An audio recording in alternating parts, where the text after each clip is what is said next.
প্রতি বছর দিতে হবে অগ্রিম আয়কর মোটরসাইকেলের সিসি অনুযায়ী।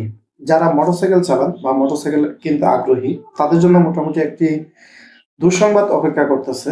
কারণ আপনারা এতদিন যাবৎ যেটা দেননি, অর্থাৎ আপনারা যারা এতদিন পর্যন্ত অগ্রিম ট্যাক্স বা আয়কর দেননি, তাদের জন্য বর্তমানে 2026-27 অর্থ বছরে বাজেটে নিয়ে আসতেছে যে অগ্রিম ট্যাক্স দিতে হবে বা আয়কর দিতে হবে।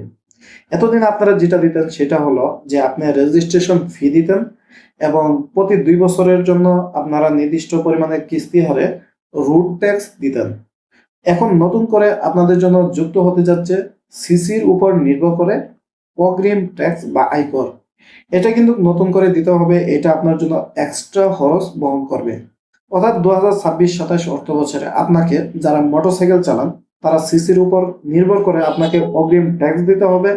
পাশাপাশি যারা অটোরিকশা চালান, ব্যাটারি চালিত রিক্সা চালান, এই ধরনের যাদের যানবাহন আছে তাদেরকেও কিন্তু ট্যাক্সের আওতায় নিয়ে আসবে।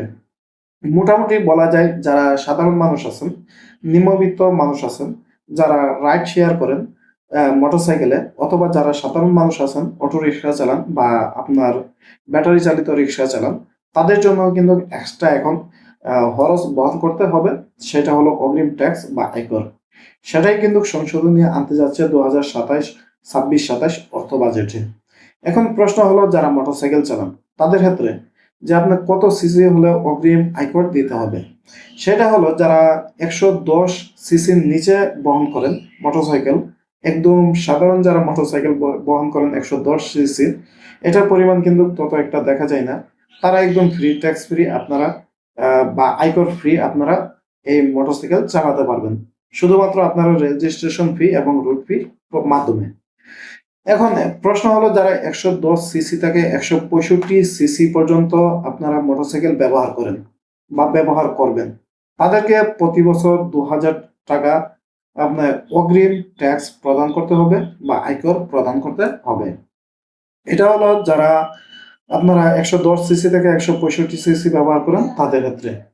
এখন প্রশ্ন হলো 126 সিসি থেকে যারা 165 সিসি পর্যন্ত ব্যবহার করেন তাদেরকে অগ্রিম প্রদান করতে হবে 5,000 টাকা ট্যাক্স বা আয়কর। যারা 165 সিসি থেকে বেশি সিসি ব্যবহার করবেন, তো অনেকেই দেখেন যে আপনারা যারা 165 সিসি থেকে বেশি ব্যবহার করবেন তাদেরকে প্রতি বছর 10,000 টাকা অগ্রিম ট্যাক্স বা আয়কর প্রদান করতে হবে। তো এখন যারা রাইড শেয়ার করেন বা অন্যান্য কাজে সাধারণত ছোটখাটো দোকানদারের ক্ষেত্রে বা অনেকেই যারা সক্রিয়বশত মোটরসাইকেল ব্যবহার করেন তাদের প্রতি কিন্তু এটা একটা এক্সট্রা ট্যাক্স বহন করা হলো সরকারের জন্য। সেটা আপনারা কতটা সন্তুষ্ট সেই বিষয়ে চাইলে আপনারা মতামত জানাতে পারেন। তো এখন দেখেন যে নিবন্ধিত বাংলাদেশে মোটরসাইকেলের সংখ্যা হলো প্রায় 48,78,000-এর মতো। তো এখন দেখতে পাচ্ছেন যে 2,000, 5,000, 10,000 টাকা করে যখন তারা আয়কর নিবে, অ্যাডভান্স আয়কর, যে আপনাকে বছরের শুরু থেকেই এই আয়করটা প্রদান করতে হবে, তখন দেখতে পাচ্ছেন যে বিশাল হাজার হাজার প্রায় 10,000 কোটি টাকার মতো উঠে যাবে। সেটা কিন্তু তারা একটা অ্যাডভান্স যে বাজেট সেটা কিন্তু তারা প্রদান করতেছে।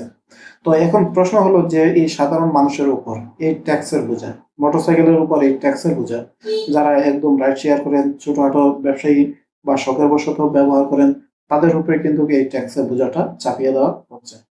এছাড়া যারা ব্যাটারি চালিত রিক্সা বা অটো রিক্সা বহন করেন তাদের ক্ষেত্রেও কিন্তু যখন এই ট্যাক্সটা প্রদান করা হবে, এটা সরাসরি প্রভাব পড়বে যে সাধারণ মানুষ, নিম্নবিত্ত মানুষ তাদের ক্ষেত্রে। তো এটা কতটুকু যুক্তিসঙ্গত হলো সম্পূর্ণ বিবেচনা করবেন আপনারা। এই বিষয়ে আপনাদের আরো কোনো মতামত থাকলে জানাতে পারেন। ধন্যবাদ।